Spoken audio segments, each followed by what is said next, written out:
Welcome to this exciting evening as you join us at Health and Welfare Council of Long Island's first ever virtual event celebrating in Thanksgiving.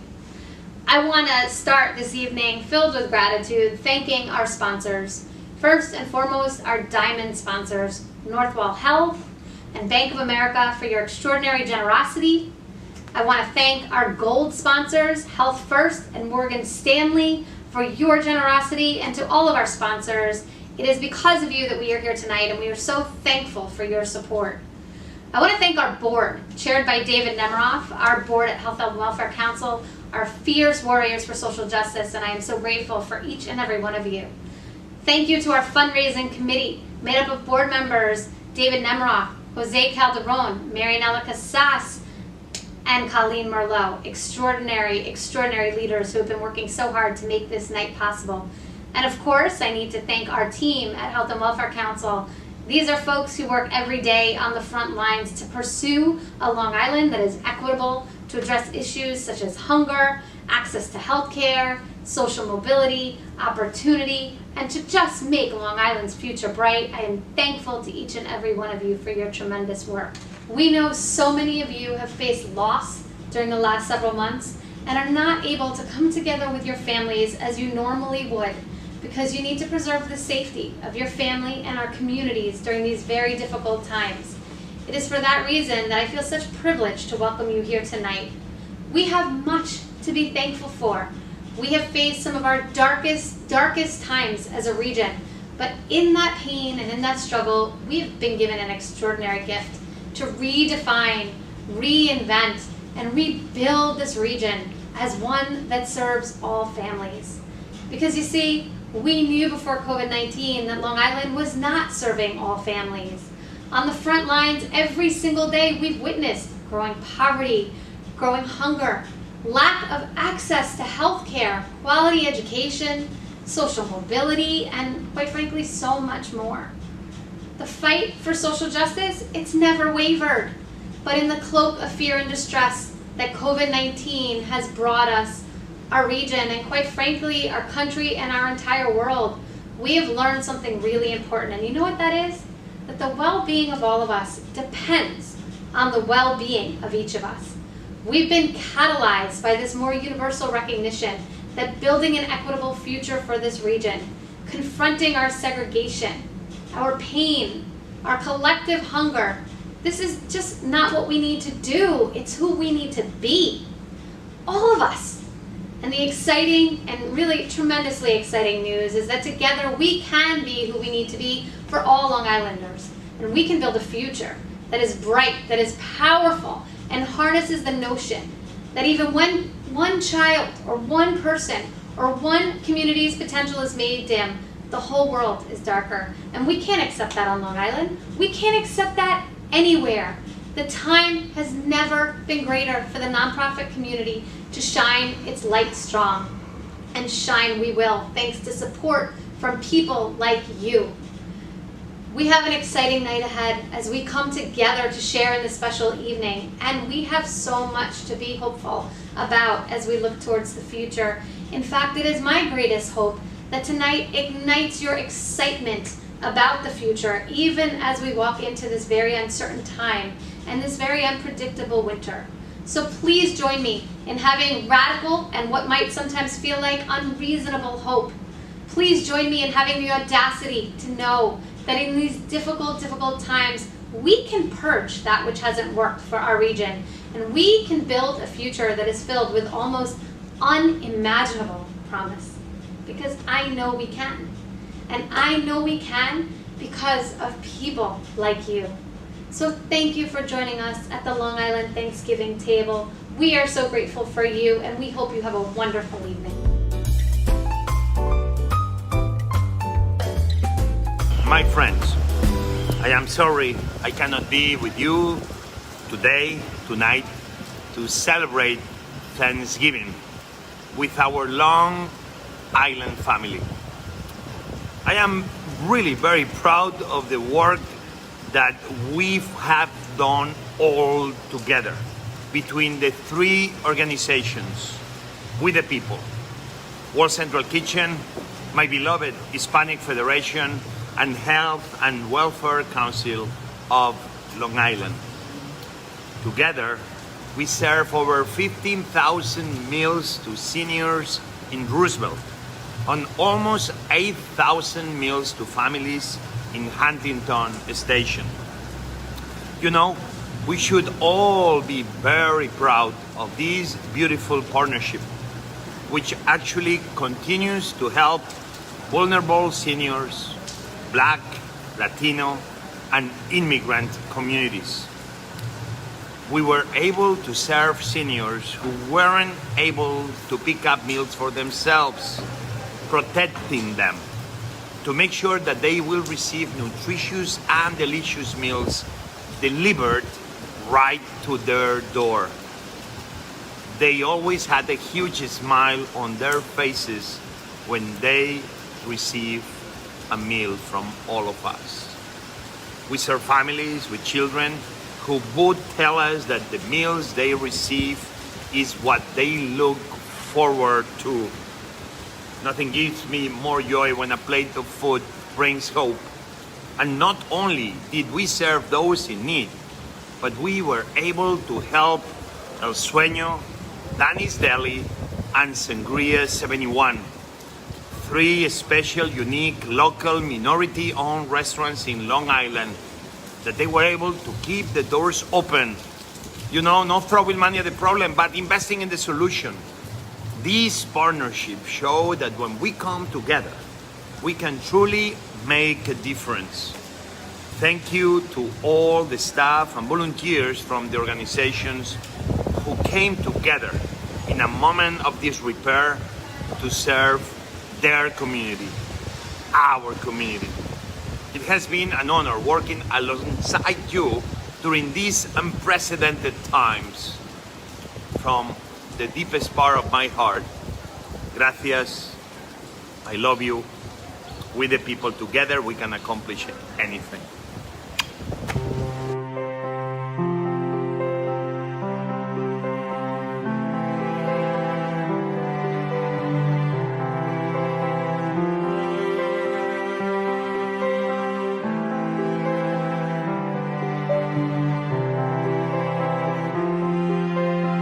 At the Health and Welfare Council of Long Island, we have a long history of addressing hunger on Long Island, but we were devastated by what we saw when the pandemic hit Long Island in the spring.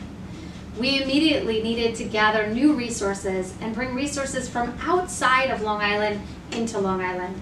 And we were so fortunate to build a relationship with the Hispanic Federation, an extraordinary organization, and World Central Kitchen, an international disaster relief organization, to bring culturally proficient, nutritiously balanced meals to our neighbors here on Long Island. It is so important to think about human dignity when we are serving folks who are hungry, and that's exactly what this program did. World Central Kitchen's model is one in which investments are made in the local economy.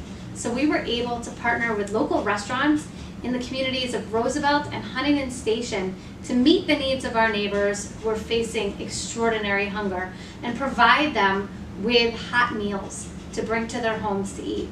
And so we were so fortunate to be able to partner in Roosevelt and serve 1,375 homebound seniors each week from the late spring until the end of the summer.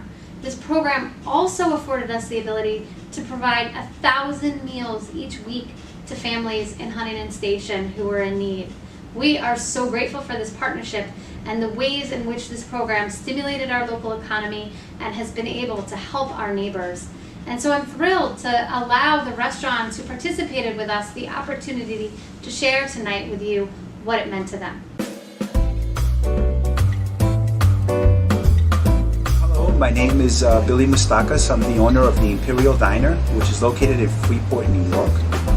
I would like to start off by thanking World Central Kitchen for giving us the opportunity to feed the community. We started back in March of 2020, and it all started with a phone call. And from there, we were able to connect with World Central Kitchen and feed close to 25 to 30,000 people that were elderly, shelter-in-place people that needed nutrition. So there were many hands involved in this amazing effort to feed Long Island. First, there was the Health and Welfare Council of Long Island. Then from there, they called World Central Kitchen. World Central Kitchen contacted us here at the Imperial Diner, and from there we were able to make these dishes and have them delivered to Jacob over at Choice for All. And then Jacob would take over with his team and distribute all this food to elderly shelter-in-place residents throughout the island that truly needed the help. Have a happy Thanksgiving, and I'm so happy to have had the opportunity to feed our community.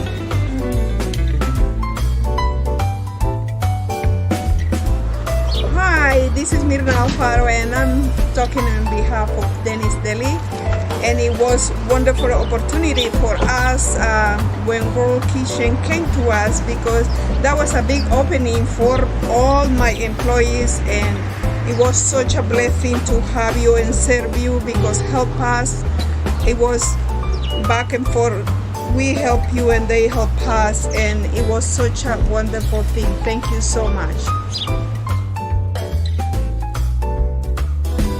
My name is Joel Salas. I own El Sueño Mexican Grill, and we had participated in the World's Kitchen to help the community.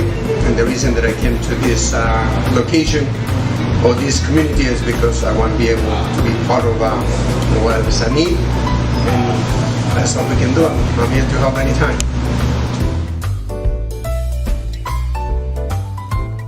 My name is Gaspar. I'm the General Manager of Sangria 71 in Commerce, New York. We were very happy to collaborate with HWCLI regarding helping the community. At the same time, the organization was helping us, and we had the opportunity to help the community. It was an excellent opportunity for all of us.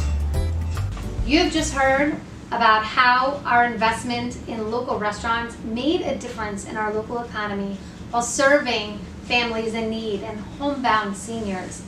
This is an issue that we are going to continue to face as we walk into this multi-year recession that is challenging the viability and the sustainability of so many families. What we know is that people who were hurting before COVID-19 are now facing crisis. And there are so many families that were making ends meet who are re-entering an economy where their jobs no longer exist and they need services for the first time in their lives.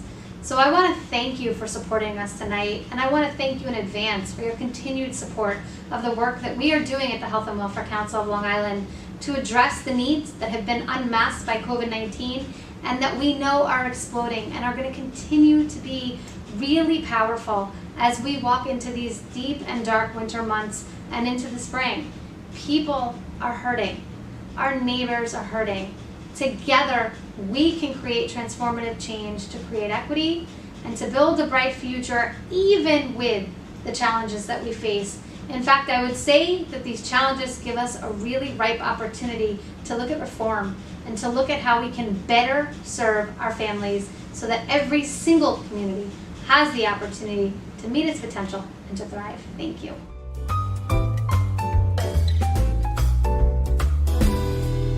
Good evening, everyone.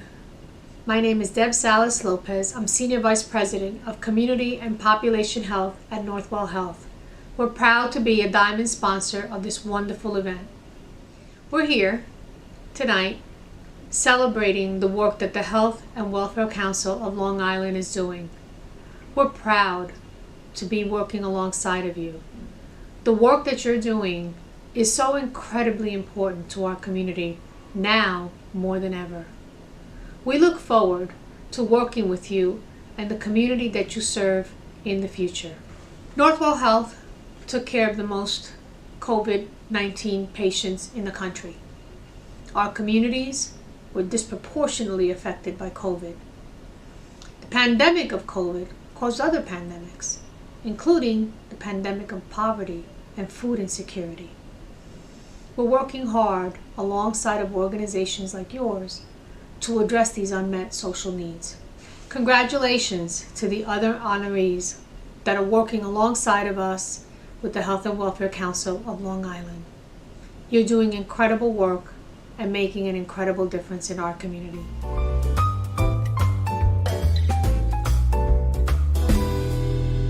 So when you think of Thanksgiving, you think of being thankful, but you also think of food.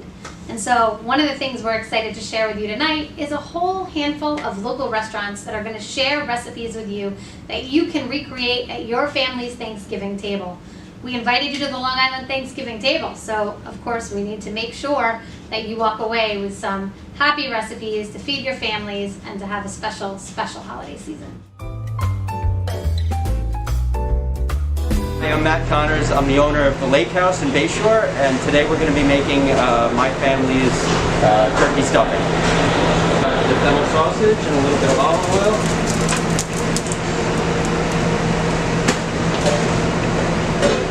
Mushrooms have a little bit of color on them. We're going to add a little celery, onions and sage.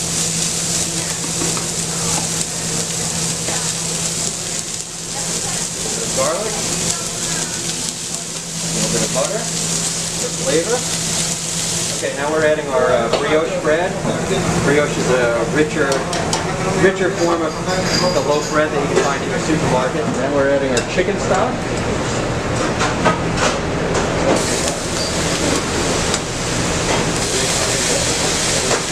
And add some raisins that have been soaked in hot water to get them all plumped up. This gives a nice little sweet contrast to the richness of everything.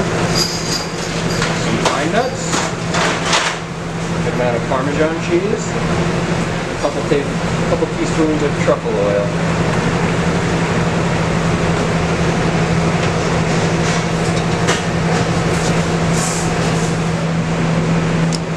Okay, so we're going to put this in the oven for about 15 minutes to get it crusty on top.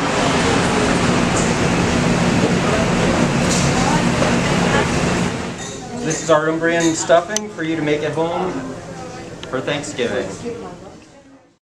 Hi everyone, it's Chuck Schumer. I wanted to take a moment to wish everyone at Health and Welfare Council of Long Island and all its supporters a very happy, healthy Thanksgiving. A special shout out to Mike Stoltz, Jan Barbieri, and Lance Elder for receiving Lifetime Achievement Awards in recognition of your great work. Now, we all know 2020 has been a difficult year for all Americans. Thousands of families will celebrate this year without a loved one. Thousands more won't be able to gather together like they normally do. And millions will find it harder than ever to put food on the table this holiday season. As Long Island and the entire world faces the greatest public health crisis in a generation, your work is more critical than ever. So I'm here to say thank you, thank you, thank you, and a very happy Thanksgiving to the Health and Welfare Council. We are all so grateful for what you do. Good evening, everybody, and welcome to Premium Italian Steakhouse. My name is Frank Bono, and I'm the proprietor here. I'd like to welcome you guys to our house. Today, our chef, Reed Bovich, will be preparing a great fall dish for you, consisting of creamed polenta, roasted butternut squash, and fall truffles. We hope that you guys will enjoy it, and from our family to yours, happy Thanksgiving. Hello, my name is Reed, Executive Chef at Premium Italian Steakhouse.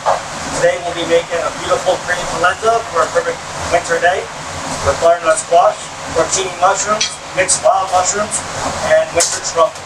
Right, so first we'll start off with our butternut squash. It's roasted with cinnamon, nutmeg, and thyme.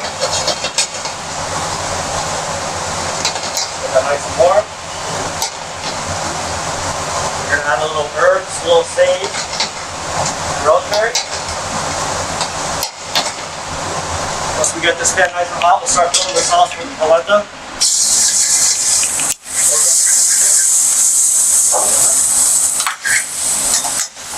Then we're going to hit it with some beef stock.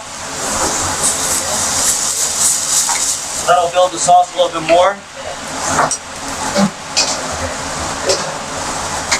We're going to let that sauce reduce a little bit. Our butternut squash is ready, nice and hot.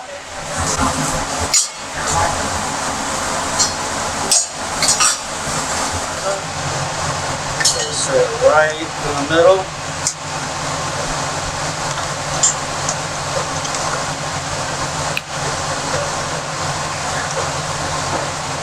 going to place the butternut squash right in the head.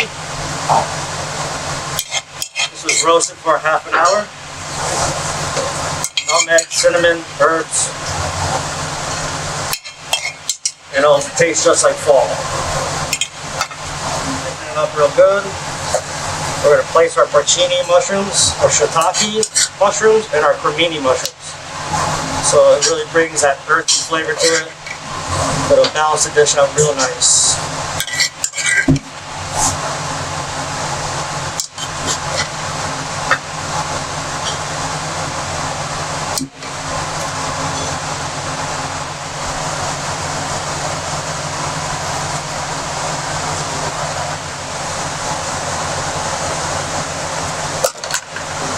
So here's our cream polenta dish with our porcini mushrooms, our veal demi-glace, winter truffles, butternut squash, and it's perfect for a winter night.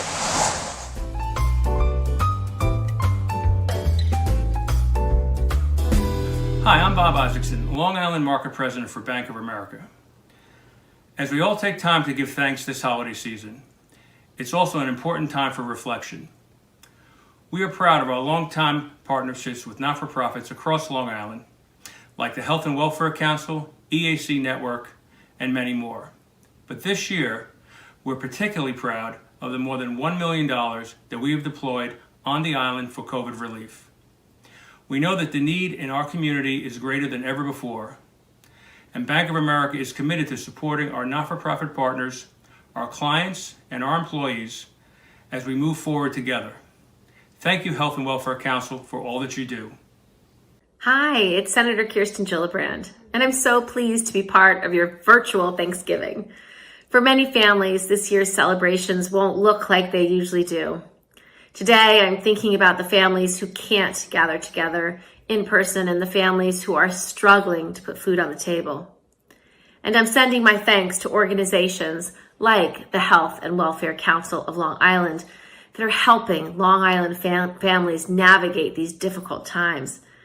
This pandemic has left families struggling physically, financially, and emotionally, and it's asked so much of organizations like yours. Under the leadership of Rebecca Sonnen, your team has been able to provide critical support to the growing number of Long Island families in need. I promise to keep fighting for you in Washington as hard as you are fighting for your own community. Together, we will help New Yorkers get through these difficult times and come back stronger. I would also like to send a special message of thanks to today's honorees for their years of hard work supporting the people of Long Island. It is much deserved recognition. I'll be thinking of all of you this holiday season. Stay safe and enjoy the rest of your event.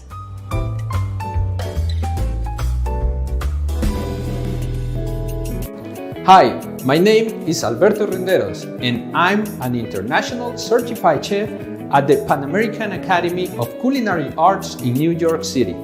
APAC is a gastronomic training institution guided by the latest world trends and dedicated to train culinary professionals through comprehensive programs and under the highest international standards. And to show you some of what you can learn in APAC, I will show you how to make a roast pumpkin soup that you can share with your family in these holidays. This is a family classic recipe that my grandma used to make. It's thick, creamy, and full of flavor. This is the pumpkin soup recipe you will make now and forever. And also, it's super healthy with just 189 calories per serving. Let's check the ingredients for our recipe.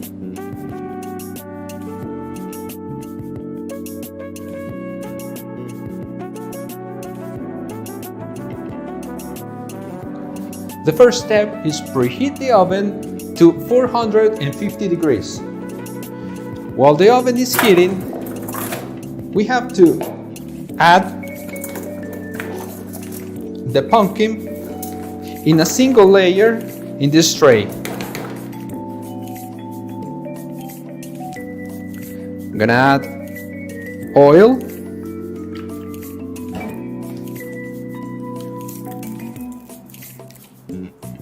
and season it with salt.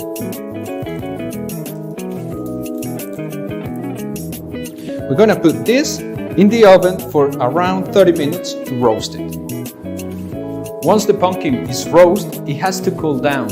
In the meantime, we start to preheat a saucepan and let's add butter. Then we can add the leeks to saute it. Now that the leek is tender, we can stir in the pumpkin, then the chicken broth,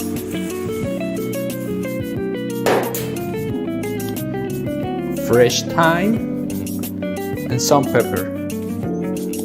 We are going to bring everything to boil and then reduce the heat to simmer for around 7 minutes. After the cooking time, we let the mixture to cool down for a while. And let's place everything in a blender to process. I recommend to do it in small batches. It's a safer way to do it.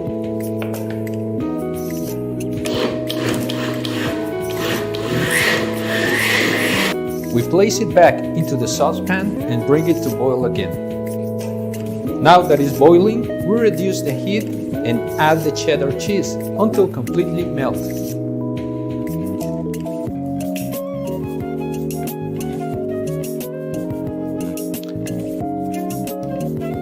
Then we add salt to taste.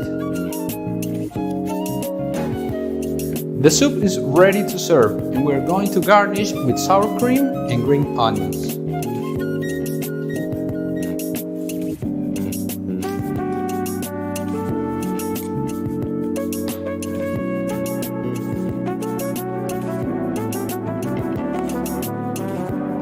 And this is our roast pumpkin soup. I hope you can try it and enjoy it with your family in these holidays. How you doing? My name is Edmund from Zara's Cafe, family owned and operated for 27 years right in Huntington Station. Today we're going to be making a Greek salad. In Greek culture, no Thanksgiving is complete without one. So I'm going to show you how to do it. Alright, so first we're going to put some romaine lettuce. That's going to be the base. Then we're going to use some feta cheese, some cherry or grape tomatoes, depending on what you want to call them, banana peppers, and of course, grape leaves. Now, if you want the best Greek salad, then come on down to Zara's Cafe.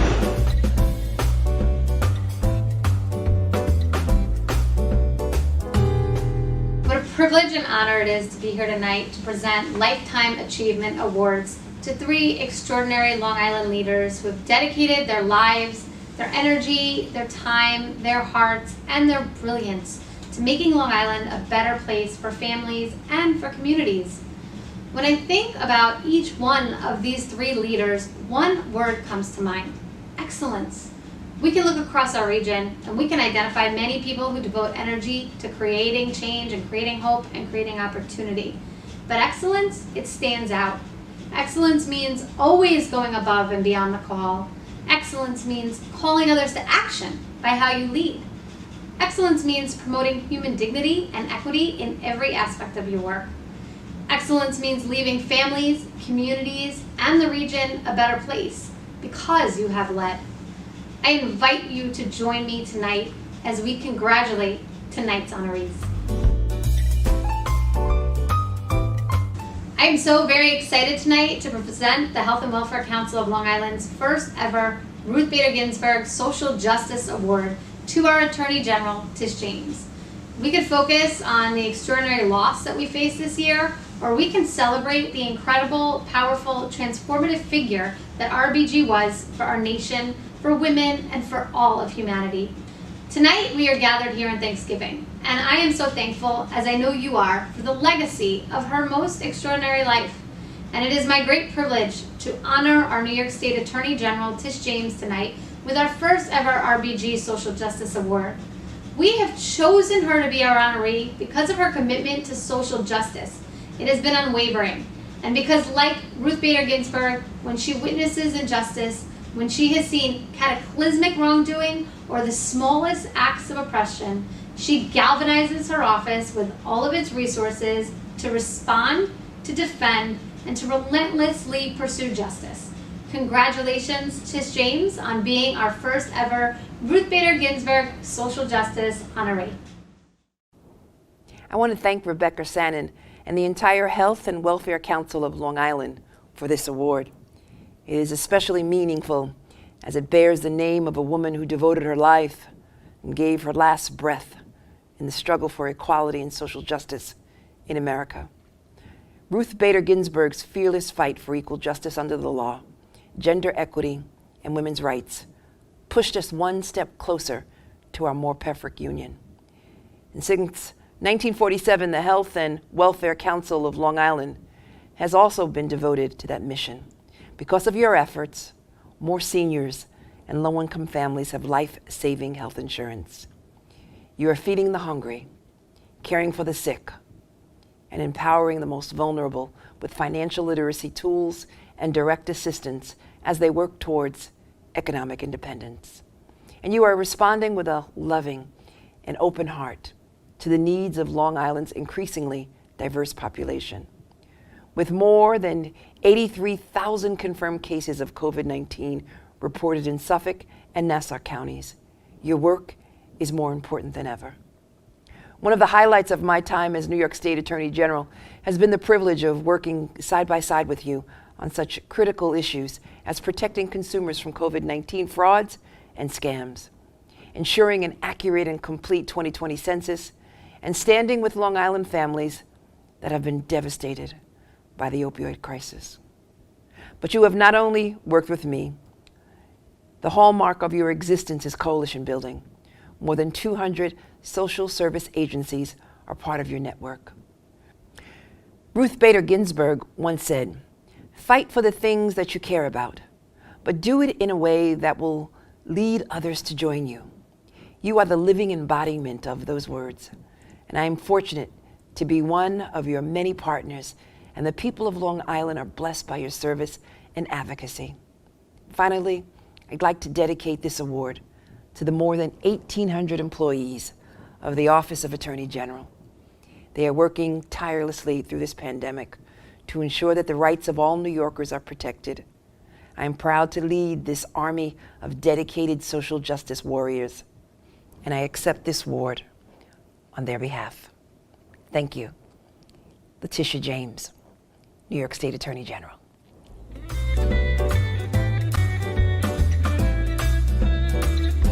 Our first honoree tonight is Mike Stoltz, the CEO of the Association for Mental Health and Wellness and a longtime Health and Welfare Council of Long Island board member, former chair of our board, and contributor to transformative change for individuals and families that are facing illness.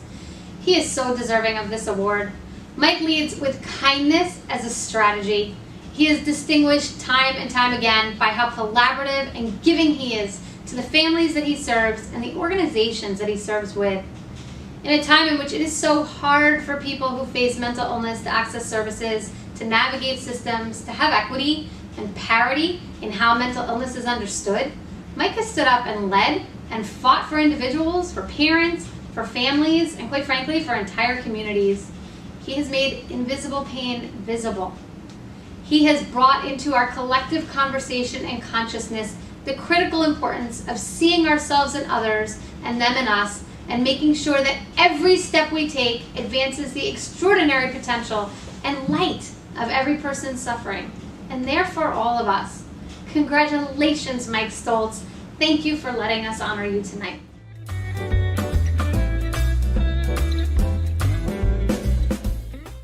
Hello, Mike. Congratulations on your very well-deserved award, honor.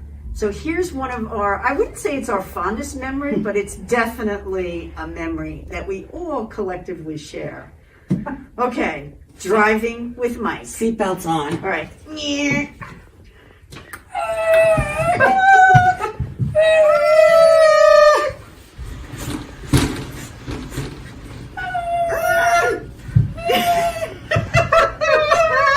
Oh my God! Can we have a bathroom, Barry? Man, I brought my helmet. We're off to Niagara's. Oh my God, it's 4 o'clock in the morning. And And it's dark and icy and snowy out. Oh my God. All right. We love you. We are risking our lives for you. But we just wanted to wish you the best. It has been an amazing journey. And there's so much more in front of us. Good times to come. Absolutely. We love you, Mike. Love you, Mike. Bye. Bye-bye. Good evening. I am really appreciative for the board and leadership of the council for naming me an award recipient alongside my wonderful colleagues, Jan and Lance. However, not to sound ungrateful, I must say that I'm among those people who have dreaded being given a Lifetime Achievement Award. I mean, I'm not entirely sure where one goes from here. Is there an after Lifetime Achievement Award? Can I aim now to get a second Lifetime Achievement Award somehow? I know, I'll ask Detour, like I usually do when I want faux retirement advice. It all somehow does feel kind of final. If there's another one to be got, I hope my next award kind of looks like a golf ball on a tee. The ball, of course, will be the one that I got a hole-in-one with. Just my preference. 50 years of golf, not one hole-in-one, but I do now have a Lifetime Achievement Award. Just one. Anyway, I'm one of the few here, aside from maybe Bob and Tom and Lance and Jan, who remember the impressive cast of council leaders as far back as Dr. Adrian Cabral, including Jack O'Connell and Gwen O'Shea, and now Rebecca. The council has had a tradition not only of assembling brilliant and resourceful thinkers and leaders, but of being an organization that knows and follows its true north, to keep pointed toward its mission and charge of engaging and telling the full story to people who need to hear it, whether they want to hear it or not, about vulnerable populations and their needs, and then to coalesce advocates and together coordinate a collaborative response. The council has led the way in matters of mental health since back in the early 1950s. It's on the website, folks. And on issues of hunger, daycare, child health, and disaster response since 9/11. And I am proud to have been able to take part in many of these dialogues over the past few decades. My wife Robin and I are RV campers. And there's a watchword that people who, like us, who frequent a lot of national parks and woodlands and campgrounds go by. Always leave your spot better than you found it. While I certainly don't take responsibility for any singular accomplishments with the council, I take great pleasure in the work I've been associated with and being witness to all you next-gen folks assuming leadership now. Camille, David, Colleen, Sammy, Faisal, Marianella, and Rebecca, and all the rest of you. We're making sure that the council will remain steadfast in its vision and commitment to ensuring that people who have barriers to self-sufficiency, fulfillment, and happiness will find pathways lined with hope and with courage. The council today, thanks to all of you, is indeed in a better spot and more needed than ever. P.S. We're videoing this or filming this nearly 3 weeks prior to this wonderful virtual event. Hopefully the world is calming a bit from the election, and we're all envisioning a path to healing and a new level of hope. If we are, or even if we're still not sure, we can be thankful that the council is there for all of us, gathering truth and pointing north toward justice. Wishing all of you health and wellness and peace and love, with my gratitude to all of you for who you are and for what you do in your everyday roles, and with the council. Thank you for this award.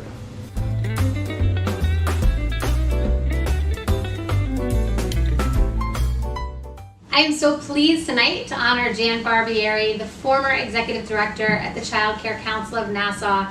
She is someone I've had the privilege of knowing for something like 20 years. And when we think about transformative change, when we think about how to invest in Long Island's future, we think of Long Island's children. Yet we know that early education, childcare, investment in those critical youngest years of life, they have not been a given.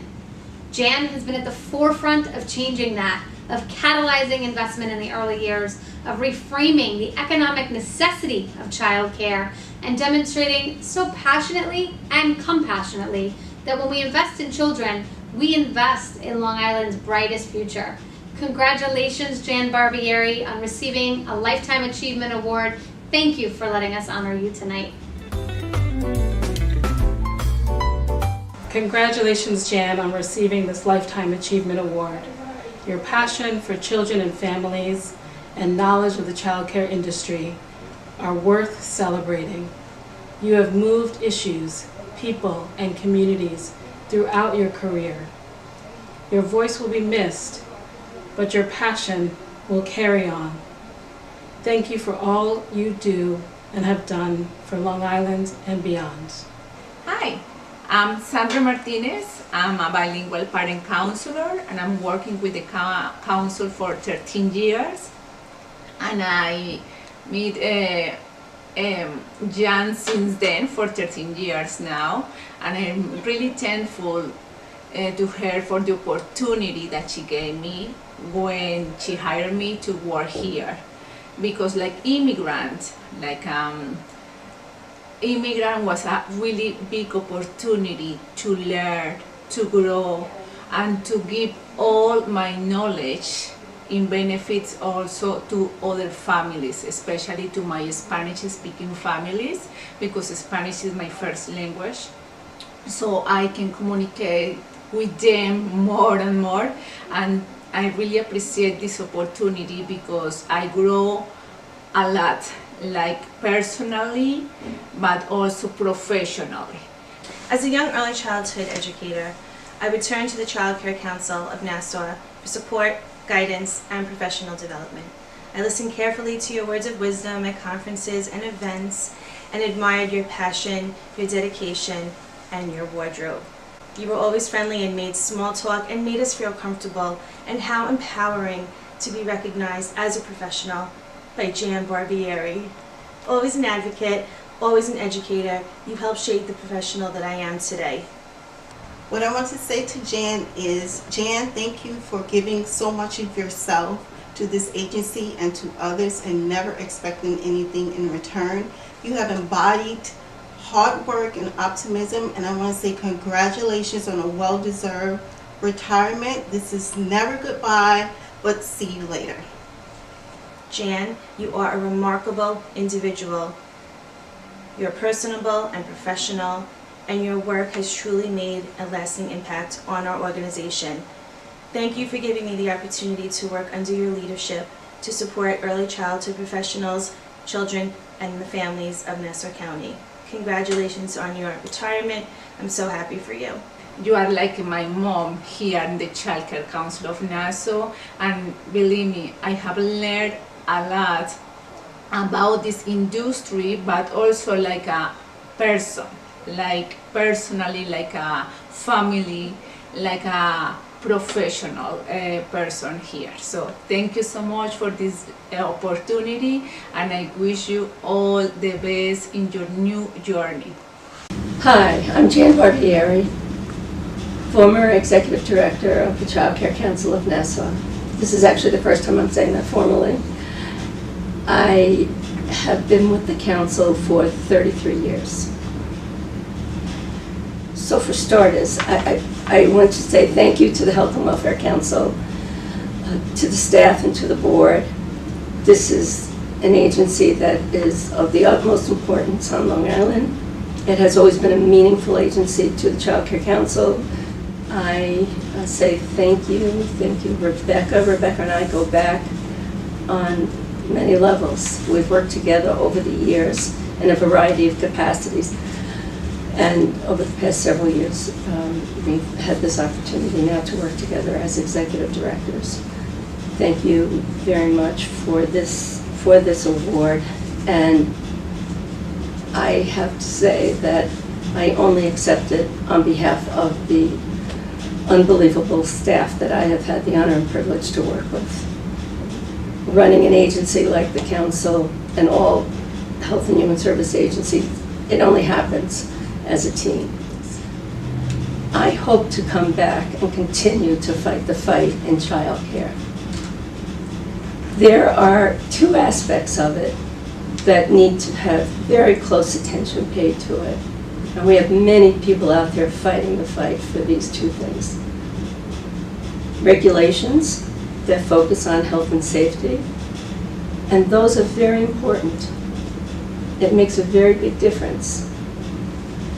A really good child care program makes the difference.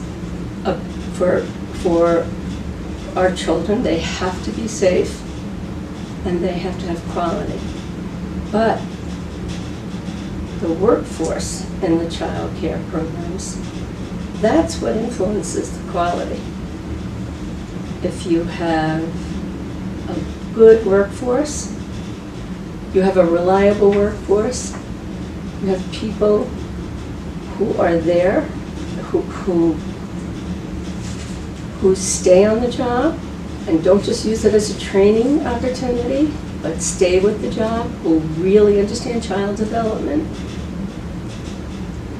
who are qualified staff, and you only have qualified staff when you have equitable pay.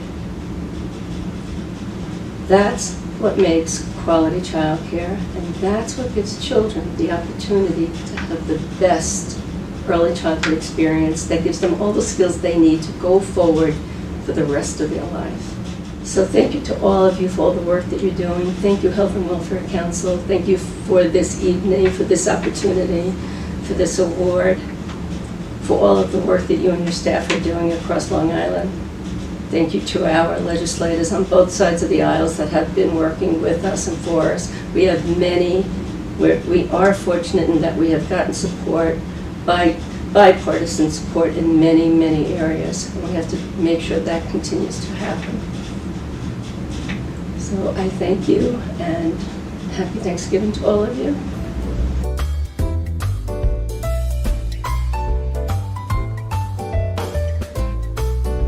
I'm so pleased tonight to honor Lance Elder, the former CEO of the EAC network, who used his for-profit and government experience to enter the nonprofit sector with gusto and create change.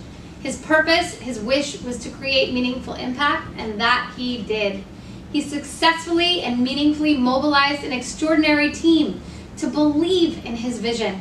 His vision translated to moving EAC from helping 32,000 people a year to well over 80,000 people. Who has his leadership impacted? Long Island's seniors, Long Island's young people, Long Island's lowest income and most in need. When we think about legacy, when we think about what it means to truly invest in your community, EAC Network under Lance's leadership has been a prime example. Congratulations, Lance Elder, for creating hope and lasting change in communities across Long Island, and thank you for letting us honor you tonight. Lance, I just wanted to congratulate you on your Lifetime Achievement Award. You certainly deserve it. I hope you have a wonderful time being celebrated at this event. You have done so much for so many people, and if anyone deserves this, it's you. Hi, Lance. Sending you congratulations on this much-deserved award. We're so proud of you. You continue to amaze us. Hi, Lance. From Bronx Task Mental Health and from CRAN, we just want to congratulate you on many years of service. We hope you have a good retirement. All the best. Congratulations. Congratulations. Thank you. Congrats. Lance, it truly is a pleasure for me to celebrate your retirement. You truly are an amazing man. First, you put together the best group of workers and ushers to run the Coliseum, and that team gave our team the best environment to play hockey and go on to win 4 Stanley Cups. Then you put your heart and soul into EAC and have affected so many people in a positive way. You should be so proud of what you have accomplished. But now, it's time for you to relax and enjoy the fruits of your labor. Thanks from all of us. Lance Elder. How can you describe Lance Elder? What a great guy. So I knew Lance when he was running the Nassau Veterans Memorial Coliseum. I actually think he may have kicked me out of a seat once. That's Lance. But one thing about Lance, he's everywhere. He's such a hard worker, and his personality carries him everywhere. And, you know, having worked with him at the EAC for all these years, extraordinary contacts, extraordinary ability to work with people and to get things done. You know, EAC wouldn't be where it is today if it weren't for Lance Elder. And I want to tell you, we miss him already. You know, I wish Lance all the best in your retirement. Enjoy life, go to a movie, go do whatever you'd like to do. Only Lance, by the way, would be retiring during COVID where you can't do anything. But that's Lance for you. No, Lance, great friend, valuable director, just awesome. I think the thing that stands out to me about Lance the most is his personality and his ability to work with and get along with people. And many of the recipients, thousands of recipients, Lance touched in the work that he did. He made this place here on Long Island and in the city a better place to be. Lance, we love you, we miss you, but you and I will be friends forever. I'm going to say I don't know why I'm getting this award, because everything I've done over the past 22 years is things that I like to do and things that I've come to enjoy, and that means helping people. The Health and Welfare Council has been a tremendous support for me, in that when I came to EAC, I was basically green around the gills. I ran the Nassau Coliseum, which is a little strange transition. However, it was with the people that were in the Health and Welfare Council that I was able to learn, to get contacts, to meet various people, and I found it to be extraordinarily helpful. This is an award that I think should go to the Health and Welfare Council, not to me. And certainly, I have a staff that's still at EAC that I speak with frequently, and they're doing well, and it was with them that we were able to do the lion's share of the work that we were able to accomplish. My senior staff, they were tremendous. We have over 550 staffers at EAC, and we serve over 80,000 clients, and it's a wonderful, wonderful organization, as is the Health and Welfare Council. Many of the folks that are on the executive board of Health and Welfare Council are folks that I've known for years and I still work with on a volunteer basis, whether it be with Health and Welfare Council. I think David Nimiroff is the current chairman of the board. I was one of the folks that brought David into the fold, if you will, and Bob Detour, another. He was the predecessor to David, I believe. Just great people, and I think that's one of the things that has made the Health and Welfare Council, EAC, and all the folks that we help very, very helpful.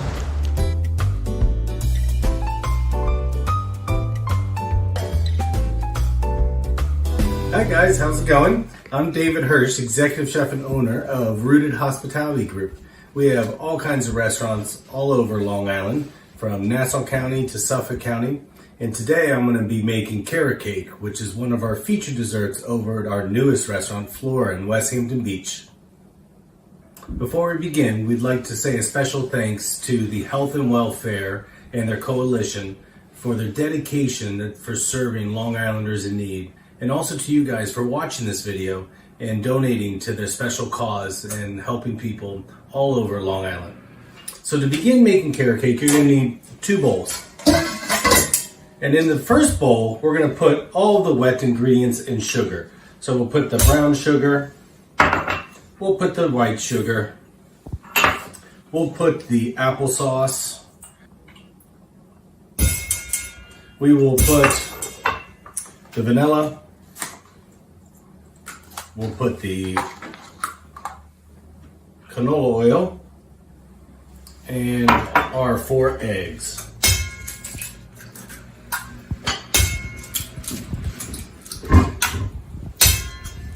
in here you have your sugar, you have your vanilla, you have your eggs, you have your oil, and you just want to mix it so it's all the sugar is dissolved and everything is nice and combined.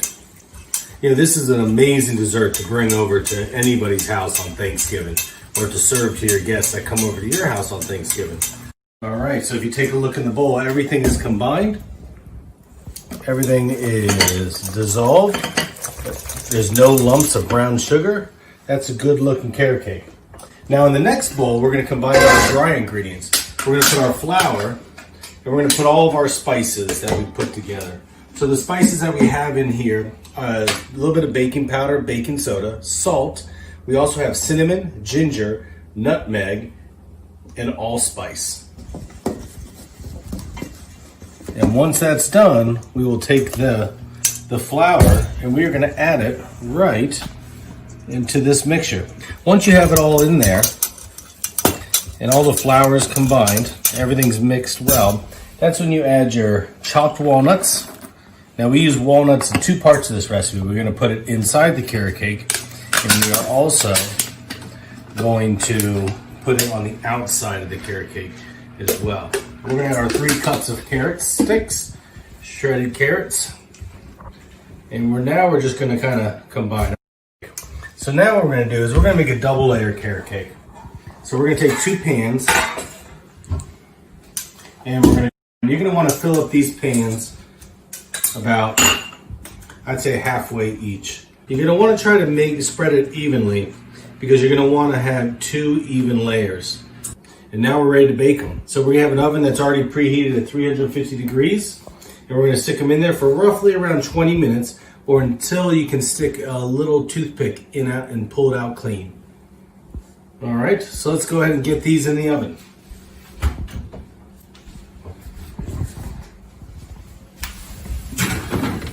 So in order to make the icing, we're going to put our 4.5 cups of powdered sugar. We're going to put our 1 pound of cream cheese, Philadelphia. We're going to put 1 stick of butter. Now the butter should be softened to room temperature, so it should be nice and soft, ready to blend in. We'll put that in there. We'll put 1 tablespoon of heavy whipping cream, which I already have set aside. And we're going to put 1.5 teaspoons of vanilla extract.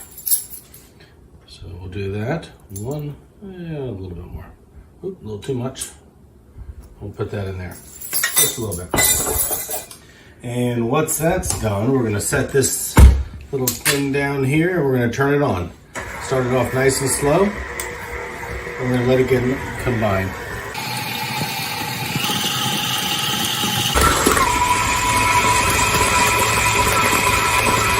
And this is how you make some amazing cream cheese icing for the cake. Now it's nice and smooth. We can lift this up. And this is the consistency that you're looking for your icing. Right like this. And what I'm going to do is I'm going to set this aside. We're going to wait for our cakes to cook and cool. And then we're going to do our final step, which is ice the carrot cakes. All right, now that our cakes are done, looking really nice, and we have our icing done, which is a nice consistency, it's time to ice the cake. So you take one out. I always put every layer's not the best looking, I make it on the bottom layer. And what you're going to want to do is you want to use a good portion of the icing to kind of get a nice middle layer. I use 2 different types of spatulas here, this one for that middle layer. You want to kind of make a nice level layer of icing there, so that way when you cut into it, you see a nice thick layer. And now the rest of the icing goes all over the top and all over the sides. I kind of like push it and let it fall over the sides a little bit. And you can work this a little bit through. It's best not to let the icing get too cold before you ice it. It's easier to work the softer the icing is. And now the last finishing step, which you can do, is the same walnuts that we put inside, I chop up, and what you want to do is kind of just work it around the sides. And this is the finished carrot cake. So from my family to yours, happy Thanksgiving. Good luck, and I hope it comes out and you enjoy it as much as I do.